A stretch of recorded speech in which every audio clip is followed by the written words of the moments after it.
વડોદરા શહેરને national highway સાથે જોડતા પોર અને જાંબુઆ પાસેના બ્રિજ પહોળા કરવા શહેરના સાંસદ ડોક્ટર હિમાંગ જોશીએ આજે કેન્દ્રીય માર્ગ અને વાહન વ્યવહાર મંત્રી નીતિન ગડકરીને મળી રજૂઆત કરી હતી। સાંસદની રજૂઆતને પગલે કેન્દ્રીય મંત્રીએ હાઈવે ઓથોરિટીના રાજ્ય સ્તરના અધિકારીઓને બોલાવી તાકીદેરી કામગીરીની શરૂઆત કરવા આદેશ કર્યો હતો। કેન્દ્રીય મંત્રીના હકારાત્મક પ્રતિસાદને પગલે હવે આ બંને સાંકડા બ્રિજ સત્વરે પહોળા થવાનો આશાવાદ જન્મ્યો છે। શહેર પાસેના નેશનલ હાઈવે પરના પોર અને જાંબુઆ ખાતેના બે બ્રિજ હાલ ખૂબ જ સાંકડા છે। બંને બ્રિજ સાંકડા હોવાને કારણે નેશનલ હાઈવે પર સતત દોડતા નાના મોટા વાહનોના ચાલકોને ભારે હાલાકી વેઠવાની નોબત વર્ષોથી થતી આવે છે। એટલું જ નહીં, રાઉન્ડ ધ ક્લોક વાહનોની અવરજવરને પગલે આ સ્થળ પર સતત ટ્રાફિક જામ થઈ જવાની કાયમી સમસ્યા છે।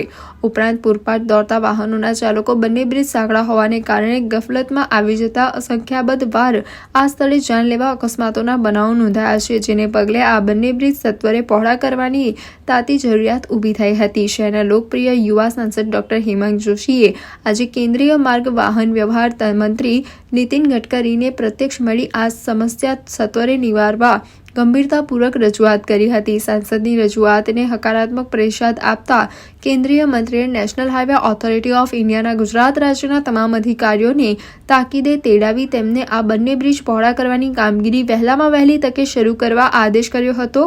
આ તબક્કે કેન્દ્રીય મંત્રીએ એકવાર પોતે પ્રત્યક્ષ ઉપસ્થિત રહી આ કામગીરીનું નિરીક્ષણ કરશે તેમ ઉમેર્યું હતું। મંત્રીના હકારાત્મક પ્રતિસાદને પગલે સાંસદે આભારની લાગણી વ્યક્ત કરી હતી। છેલ્લા ઘણા સમયથી વડોદરા નેશનલ હાઈવેનો જે વિસ્તાર છે એમાં પોર, જાંબવા અને આગળ ઓરસંગ અને એવા ઘણા 3-4 બ્રિજો છે કે જે એટલા મોટા નેશનલ હાઈવેની અંદર પોતે સાંકડા બ્રિજો હોવાથી આ બ્રિજમાં ખૂબ જ ટ્રાફિક જામની સમસ્યા થતી હોય છે। સાથે સાથે ઘણા અકસ્માતો પણ આ બ્રિજના સાંકડા હોવાને કારણે થયેલા છે। જ્યારે વરસાદ હોય અને જ્યારે રોડની હાલત થોડી બગડે ત્યારે ટ્રાફિક જામમાં ખૂબ જ લાંબા સમય સુધી લોકો ફસાતા હોય છે। જે પોર અને એની જાંબવાની આજુબાજુના જે વિસ્તારો છે, મલ્ટીનેશનલ ઇન્ડસ્ટ્રીઝ છે, ઘણા બધા ઔદ્યોગિક એકમો છે, પોર જાંબવા વિસ્તારના સ્થાનિક રહીશો છે, એમની ઘણા સમયથી રજૂઆત એવી છે કે આ બ્રિજને પહોળા કરવામાં આવે।